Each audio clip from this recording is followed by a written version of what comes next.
नमस्कार दोस्तों। सबसे पहले तो शुक्रिया उन लोगों का जिन्होंने मेरे कहने पर मेरे चैनल को सब्सक्राइब कर लिया। मैं लगातार आप लोगों से निवेदन करता रहता हूं। बहुत से ऐसे लोग हैं जो महीनों सालों से मेरा चैनल देख रहे हैं लेकिन चैनल को सब्सक्राइब नहीं करते हैं। अब मैंने कहना शुरू कर दिया है तो उन्होंने सब्सक्राइब करना शुरू कर दिया है। कुछ लोगों ने तो लिटरली लिख कर ये कहा कि भाई चूँकि मैं निवेदन ही नहीं करता था इसलिए मुझे सब्सक्राइब नहीं करते थे। दोस्तों, मैं तो ये सोच रहा था कि मेरा काम अगर अच्छा है, आपको पसंद आते हैं मेरे वीडियोज़, तो आप मुझे नेचुरली ही सब्सक्राइब कर लेंगे। खैर, अब मैं कहने लगा हूँ परंपरा के अनुसार, जैसे कि दूसरे चैनल वाले करते हैं। तो अगर आपको यही अच्छा लगता है तो मैं फिर निवेदन करता हूँ कि अगर चैनल मेरा आपने सब्सक्राइब नहीं किया है, नोटिफिकेशन के लिए बेल आइकन नहीं प्रेस किया है, तो प्लीज़ ज़रूर कर लें और हर्ष की बात लाइव के साथ जुड़े रहें। 5 राज्यों के चुनाव के जो नतीजे आए हैं, इन नतीजों में पश्चिम बंगाल की खूब चर्चा हो रही है। वहाँ पर चुनावी हिंसा हुई और बीजेपी उसके विरोध में उतर आई है, मैदान में धरना प्रदर्शन कर रही है। राष्ट्रपति शासन की मांग वहाँ पर होने लगी है और बीजेपी के पास ऐसा कोई वजह नहीं है कि वो वहाँ पर अपनी हार के कारणों का विश्लेषण कर सके, क्योंकि बीजेपी वहाँ केवल 3 विधायकों की पार्टी थी और वहाँ पर इस बार वो 77 तक पहुँच गई है। तो बीजेपी के लिए तो इतना ही काफ़ी है। अलबत्ता आत्ममंथन का जो दौर चल रहा है वो चल रहा है कांग्रेस में। कांग्रेस को उम्मीद थी कि वो यहाँ पर वाम दलों के साथ गठबंधन करके पश्चिम बंगाल में वो शायद सत्ता में लौट सकती है। इसके अलावा कांग्रेस को ये उम्मीद थी कि असम में भी उसकी सत्ता में वापसी हो सकती है। पुडुचेरी में कांग्रेस की सरकार गिरी थी चुनाव से कुछ समय पहले ही। पुडुचेरी में भी कांग्रेस सोच रही थी कि शायद यहाँ पर अभी करंट है, डीएमके के साथ उनका गठबंधन है।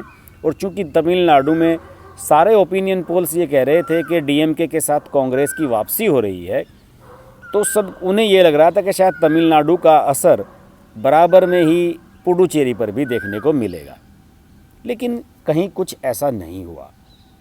अलबत्ता केरल में 100% श्योर थी कांग्रेस कि हमारी सत्ता में वापसी होगी। वहाँ पर वैसे भी एक परंपरा सी पिछले कुछ चुनाव में देखने को मिल रही है कि एक बार लेफ़्ट दलों का जो फ्रंट है एलडीएफ, उनको सरकार मिलती है, एक बार यूडीएफ जो कांग्रेस लेड गठबंधन है उसको सरकार मिलती है।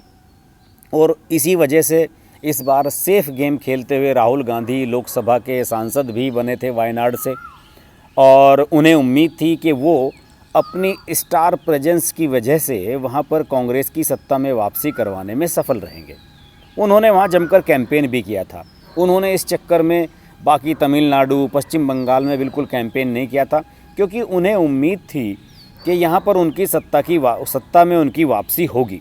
लेकिन ऐसा हुआ नहीं और पिछली बार के मुकाबले 1 सीट कम ही मिली है कांग्रेस को।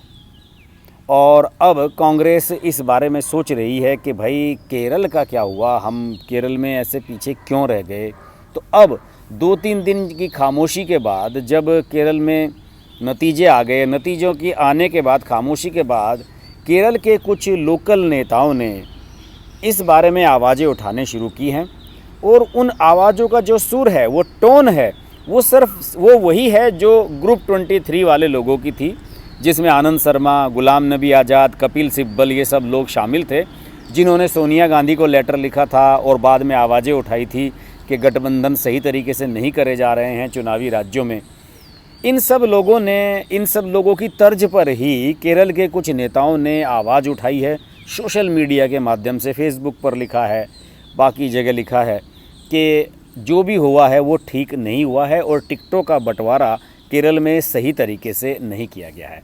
मैंने कुछ फैक्ट्स निकाले हैं केरल के, और केरल का जो सबसे दिलचस्प फैक्ट है वो ये है कि 2016 में यहाँ कांग्रेस की 22 सीटें थी और इस बार केवल 1 सीट कम हुई है, 21 सीटें उन्हें मिली हैं। लेकिन यहाँ पर एक बात और भी जानने वाली है कि जहाँ राहुल गांधी सांसद थे वायनाड में 7 विधानसभा सीटें आती हैं, उनमें से 3 सीटों पर कांग्रेस बुरी तरह से आ रही है आंकड़ों के हिसाब से। तो इसमें सबसे बड़ा सेटबैक तो राहुल गांधी के लिए ही है कि राहुल गांधी अपने क्षेत्र में ही सारी सीटें नहीं जितवा पाए, जबकि राज्य में एंटी इनकम्बेंसी फैक्टर भी काम कर रहा था। इसके अलावा जो बाकी दल हैं यूडीएफ के, कांग्रेस लेड गठबंधन के, उनका प्रदर्शन भी ठीक नहीं रहा है और इसी वजह से यूडीएफ को सीटों का नुकसान हुआ है 6 का। 2016 में 47 सीटें थी यूडीएफ के पास और इस बार 41 रह गई। कांग्रेस इस उम्मीद में थी कि यहाँ पर जो जनता है वो हर बार अल्टरनेट सरकार बनाती है, एक बार इसकी एक बार इसकी, तो कांग्रेस को लग रहा था कि इस बार हमें सीट मिल जाएगी, लेकिन ऐसा हुआ नहीं। और पी विजयन का जो पॉलिटिकल वहाँ का जो सेटअप है और जिस तरीके से वो अपना प्रशासनिक कामकाज चला रहे हैं, ख़ास तौर से कोविड के दौर में सबरीमाला वाले मुद्दे पर जो उन्होंने अपना स्टैंड लिया है, इन सब चीज़ों को वहाँ के लोगों ने अप्रिशिएट किया और इसी वजह से उनकी वहाँ पर वापसी भी हुई है एलडीएफ गठबंधन की। इस मामले में कांग्रेस नेतृत्व के खिलाफ आवाज़ उठाने में पार्टी के युवा सांसद हिबी एडन की एक फेसबुक पोस्ट मेरे सामने आई है। इसमें उन्होंने एक सवाल किया है कि हमें अभी भी लगातार सोते रहने वाले हाईकमान की ज़रूरत क्यों है। हेबी एडन मैं आपको बता दूं एर्नाकुलम से सांसद हैं और उनके निशाने पर राज्य कांग्रेस के प्रमुख एम रामचंद्रन तो हैं ही, साथ ही साथ उन्होंने केंद्रीय नेतृत्व पर भी सवाल उठाए हैं। उन्होंने कहा है कि केंद्रीय नेतृत्व ने सही तरीके से डिसीज़न नहीं लिए और राज्य के नेताओं की नहीं चलने दी गई और राज्य में जो गुटबाजी है वो सामने आई टिकटों के वितरण के दौरान। और कोट्टायम जिले के पार्टी पदाधिकारी जो इस बार प्रत्याशी भी थे उन्होंने भी चुनाव हारने के बाद समय की मांग बताई है कि एक मजबूत नेतृत्व की हमें ज़रूरत है। आखिर वजह क्या है कांग्रेस की हार की? दरअसल ये है कि कांग्रेस में गुटबाजी है बहुत ज़बरदस्त। पूर्व मुख्यमंत्री और पार्टी के पुराने दिग्गज के करुणाकरन का एक गुट है पार्टी में अभी भी वहाँ, जिसका नेतृत्व रमेश चेन्नीथला करते हैं। एक दूसरा धड़ा है वहाँ पर, वो है AK एंटनी का, जो पूर्व रक्षा मंत्री रहे हैं, मनमोहन सिंह के समय में रक्षा मंत्री रहे हैं, प्रभावशाली नेता रहे हैं। एक उनका वहाँ पर धड़ा है जिसका प्रतिनिधित्व ओमन चांडी करते हैं। ओमन चांडी पिछली बार यहाँ पर चीफ मिनिस्टर थे, लेकिन जब से राहुल गांधी का इंटरफेरेंस वहाँ पर बढ़ा है, वो वहाँ पर सांसद बने हैं, तब से यहाँ स्थितियाँ बदली हैं। और जो केसी वेणुगोपाल हैं यहाँ के पार्टी के महासचिव हैं और केंद्रीय नेतृत्व में उनकी अच्छी खासी घुसपैठ है और उन्हें राज्यसभा सांसद बनवाने के लिए राहुल गांधी राजस्थान के मुख्यमंत्री अशोक गहलोत से भी लड़ गए थे और उन्होंने केसी वेणुगोपाल को राजस्थान से राज्यसभा सांसद चुनवा दिया था। केसी वेणुगोपाल ही वो व्यक्ति थे जो अमेठी के साथ साथ राहुल गांधी को वायनाड से भी चुनाव लड़ने के लिए तैयार करने में सफल हुए थे। बहरहाल अब ये एक तीसरा धड़ा वहाँ पर पैदा हो गया है और टिकटों का वितरण ठीक नहीं हुआ है, ये बात सही है। पार्टी ने 91 सीटों पर चुनाव लड़ा और इनमें से ज़्यादातर युवा चेहरों को टिकट दिया गया, लेकिन इसके बावजूद भी ये प्रयोग सफल नहीं हुआ। चुनाव प्रचार के दौरान भी कोई पॉलिसी नहीं थी, कोई एकजुटता नज़र नहीं आई और जब टिकट बंटवारे की बात हुई थी तो उस समय तो बहुत बवाल हुआ था यहाँ पर।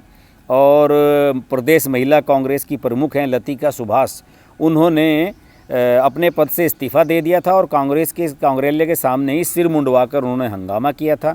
लतिका ने भी इस बात पर ऐतराज़ किया था कि युवा चेहरों को टिकट दिया जा रहा है और उनके जैसे समर्पित पुराने कार्यकर्ताओं की अनदेखी की जा रही है और इसी वजह से वहाँ पर पार्टी की एकजुटता जो है वो छिन्न भिन्न नज़र आई और किसी भी तरीके से वहाँ पर उनकी स्थिति वैसी नहीं बन पाई जैसी कि उन्हें उम्मीद थी।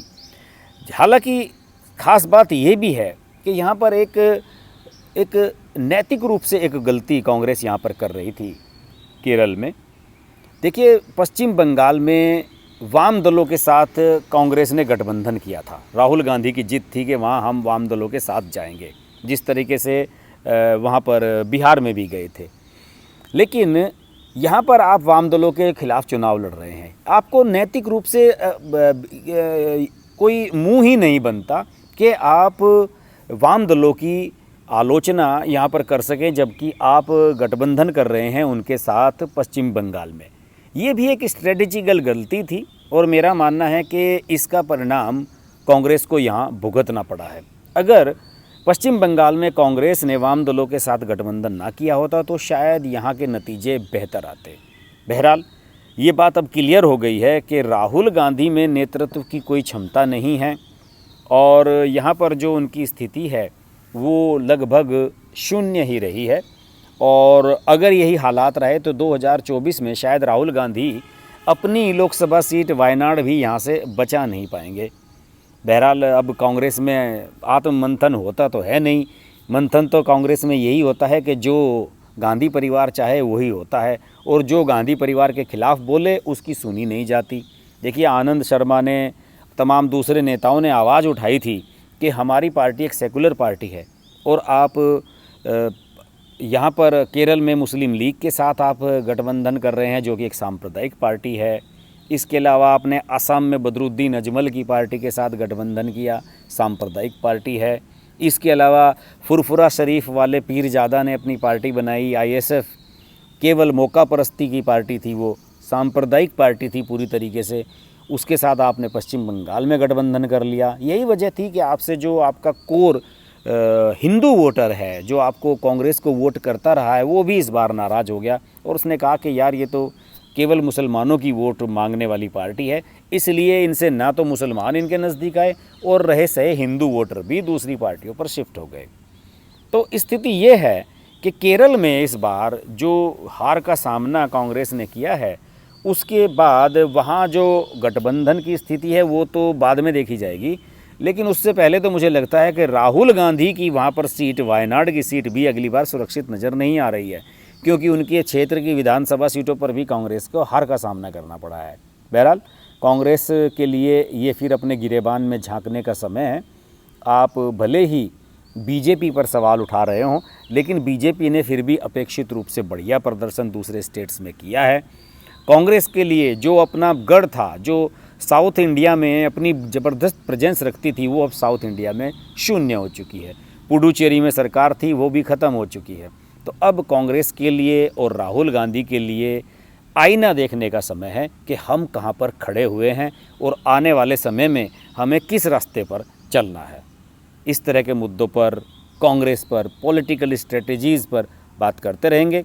आप देखते रहिए हर्ष की बात लाइव। नमस्कार। अगर आपको हमारी वीडियो पसंद आई तो वीडियो को लाइक करें, चैनल को सब्सक्राइब करें और नोटिफिकेशंस के लिए बेल आइकन को प्रेस करें।